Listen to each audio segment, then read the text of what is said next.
beautiful Pisces. Welcome to your April 2020 reading with me, Lorien. It's an absolute pleasure to read for you today, and I'm really looking forward to seeing what's coming through. So this is your full moon and new moon forecast for April 2020. I'm not going to go into everything like Mercury, Venus, just the full moon. As I'm a witch, I know more about what this means. So we're just going to go into that. One thing I will say is it works best for this forecast if you go by your rising signs. If you're a Pisces sun or moon, but you have your rising in Libra, for example, it's probably best to go and watch that one just for the full moon forecast, as it does include houses. So if you know your house is great, but normally your rising is in your first house, and that's how this is going to work. So with all that out of the way, the full moon is going to be in Libra on the 8th of April. So this is going to be in your 8th house. Now, the 8th house is normally ruled by Scorpio. And I feel like Libra in particular is going to have some kind of balancing act to do with your partner's resources, endings, career change, feelings like that really. It feels as though you're probably going to be more diplomatic when it comes to having this ending or change happening, maybe fundamental within yourself, but you probably want to focus on balancing that, because the full moon is going to be a super moon. So you need to keep that in mind as soon as you're actually going into April. There's going to be a lot of moon activity. So I feel like with this being in your 8th house, and it's on the 8th as well, very focused, very determined.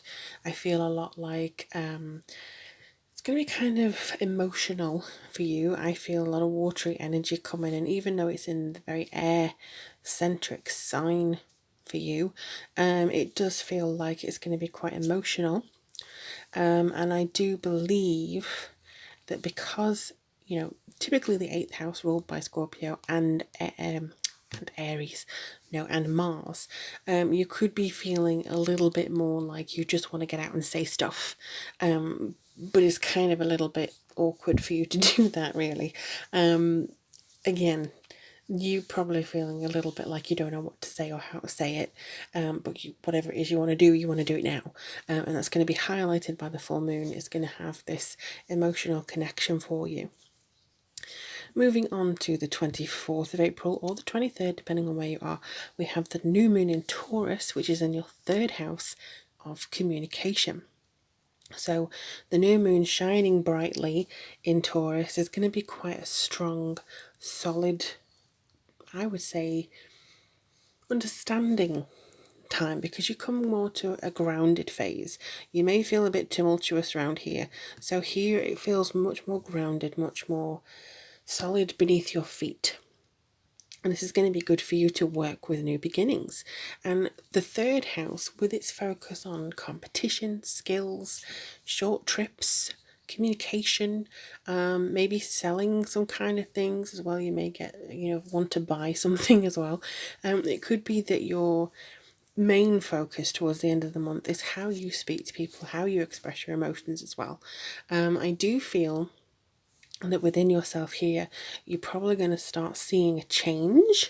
I am seeing a big change for April because it's also the new astrological year, so you could be starting to see some changes.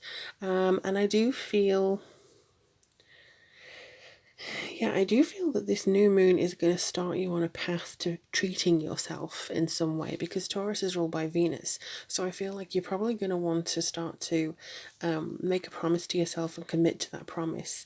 Or maybe some younger siblings or, competition. You're going to want to treat yourself to this and say, you know what, I believe in myself. That's something that's come up here.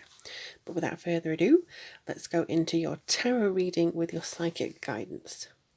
Okay, so we're using the Everyday Witch for this one. So what does Pisces need to know for April 2020? What does Pisces need to know for April 2020? Is there anything that Pisces needs to be informed about for 2020? Already getting that you're very, very sensitive souls this month. And you're probably going to be feeling some pinches. Ooh. When it comes to your emotional sensitivity and, the kind of things that you pick up from others. So I do see that coming through here. So you have the King of Pentacles Wheel of Fortune, Chariot, and Seven of Pentacles. So you have 2 sevens here.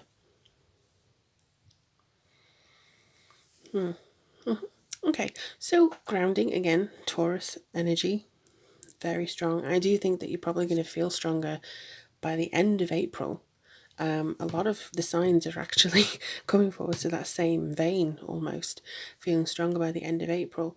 It's very difficult for, I think, tarot readers to pick up on everything. Oh, you're going to go out and meet somebody in April.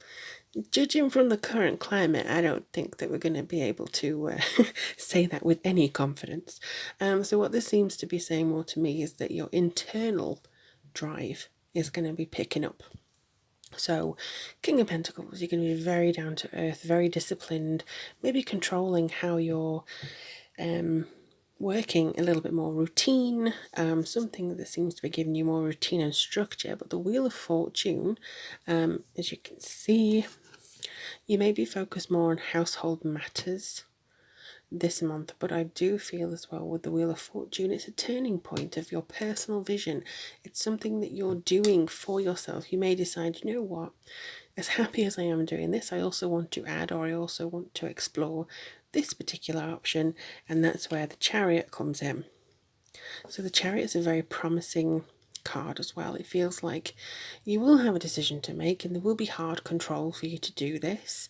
It's almost like your self-assertion and your victory, like, you know what, I want to go on my own, or you know what, I want to try this, or I want to focus on this, and just kind of putting your foot down, Pisces, because I do think that in this time you're wanting to feel like you have some say over the matter or matters that come up, and that's how you'll do it. And you also feel like the Seven of Pentacles is coming in to give you this ability, is giving you this faith of your profit, of your vision, of your investment. So I think over the course of the month, particularly new moon where you're making this promise to yourself that I am going to do this, you start to see things developing, see things moving into a much more positive vein, into something that feels a lot better for you, more control, something that you're actually delving into. You feel a lot more like you can understand things. It's definitely feeling like you are on the right track. I mean, sevens are all about having faith as well. 7 is a very strong number. It's a spiritual number. It's also the number of the lone wolf almost. So you may feel like just doing something by yourself, doing something for you this month as a separate person to maybe family obligations and partnerships and stuff like that. You're wanting your own creative vision to be seen this month. You're wanting your own personality, your own drive to be seen. So I'm just going to get one of these Wake Your Light Oracle cards. But you're definitely wanting to be seen here. Let me see. Play. Yes. So again, it's kind of have fun, celebrate, don't be so serious. Difficult at the moment, I know, but this is kind of a reminder to say there's more to this. If you want to try something new, go and try that something new. It's going to be quite emotional anyway because you're picking up on other things, but ultimately this is yours to decide what to do with it. I think that it's saying take the structure that Taurus new moon may be giving you, or that, you know, the feeling of this Libra full moon is giving you that sense of, I just want to experiment, or I just want to see, you know, if there's an ending that I can change here, I can move. Play about with opportunity, play about with options that you may have. And I think this is going to be something that you'll see probably quite soon, into April, that you start seeing this need for change. It could be that things in the world are putting things into perspective for you, but ultimately I feel like you're on the right track, and I feel like you're going to start getting some signs back from the universe that you're doing something good and you're doing something right, like a round of applause, you know. You're going to get a thumbs up. But in the meantime, let me know how things go for you. I hope this was helpful. Jot a comment down below and I'll get back to you. I always try and respond to every single comment I receive. If you'd like a private or personal reading, all the information as to get one is in the description box. But in the meantime, I wish you the very best of luck and be kind to yourself and each other.